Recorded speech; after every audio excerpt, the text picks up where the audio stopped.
বন্ধুরা দেখো, এইখানে একদম আমি কচি পুঁই শাকটা নিয়েছি। আর এই পুঁই শাকের পাতাতে কিন্তু একদম থকথকে হয়ে আছে। আর দেখো কি সবুজ, একদম তাজা তার এই পুঁই শাকটা। তো আমি পুঁই শাকটা কেটে বেছে জল পাল্টে ধুয়ে নিয়ে একদম রান্নার কাছে তোমাদের সঙ্গে দেখা করব। বন্ধুরা আমাদের সাথেই থাকো। আমি পুঁই শাক কেটে বেছে একদম জল পাল্টে ধুয়ে নিয়ে চলে এসেছি। চুলাতে কড়া দিয়েছি, কড়াতে একটু গরম জল বসিয়ে দিয়েছি। এখানে দিয়ে দিব একটু সামান্য হলুদ, করা সামান্য একটু রসুন, ঝাল বুঝে। দেখো এইখানে আমি মসুর ডাল নিয়েছি। আর মসুর ডালটা ধুয়ে পরিষ্কার করে নিয়েছি। সামান্য 100 গ্রাম মসুর ডাল দিয়ে আজকে পুঁই শাক দিয়ে জলে দিয়ে দিব। পুঁই শাক কাঁচা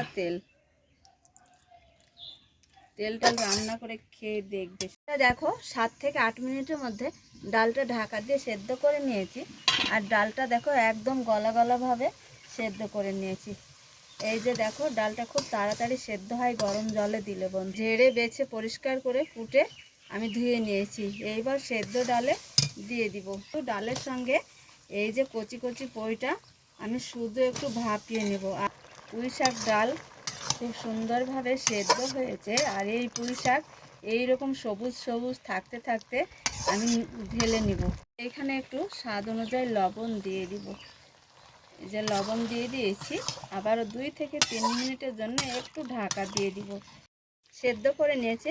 আর একদম এইরকম সবুজ থাকবে সেই অবস্থায় নামিয়ে দেব। দেখো কড়াটা ঢেলে নিয়ে শাক ডাল ঢেলে নিয়েছি।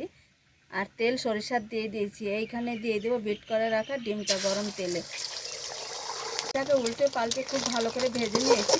এবার ছোট ছোট টুকরো করে একটু আমি কেটে নেব। একটু সুন্দর করে ভেজে নিয়েছি। এইভাবে একটু কড়া করে ভেজে নিতে হবে। ভাজা হয়েছে, এবার তেল থেকে তুলে নেব। নিয়েছি বন্ধুরা, ওই কড়াই দিয়ে দিয়েছি আবারও একটু রান্নার তেল। আর দিয়ে দিব রসুন কুচানো একটু। আর দিয়ে দিয়েছি একটু পেঁয়াজ বন্ধুরা, লঙ্কা, শুকনো লঙ্কাটা মাছ দিয়ে একটু ভেঙে দিয়ে দিব বন্ধুরা। সুন্দর করে একদম গোল্ডেন কালার করে ভেজে নিয়েছি। এইবার পুঁই শাক সেদ্ধ করে রেখেছি। এইবার তেলের উপরে দিয়ে দিব।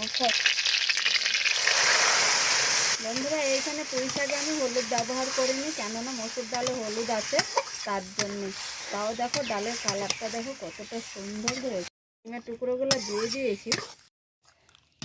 তো বন্ধুরা দেখো তেলে দিয়ে আবারও 2 থেকে 3 মিনিটের জন্য একটু ঢাকা দিয়ে রান্না করে নিয়েছি। আর দেখো কতটা লোভনীয় হয়েছে। দেখো বন্ধুরা দেখো রান্নাটা প্রায় শেষ হয়েছে।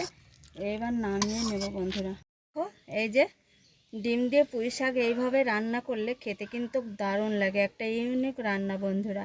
আর পুঁই শাক যারা খেতে পছন্দ করে না তারাও কিন্তু চেয়ে চেয়ে খাবে বন্ধুরা। রান্নাটা দেখো কতটা লোভনীয় আর দারুণ স্বাদের রেসিপি বন্ধুরা।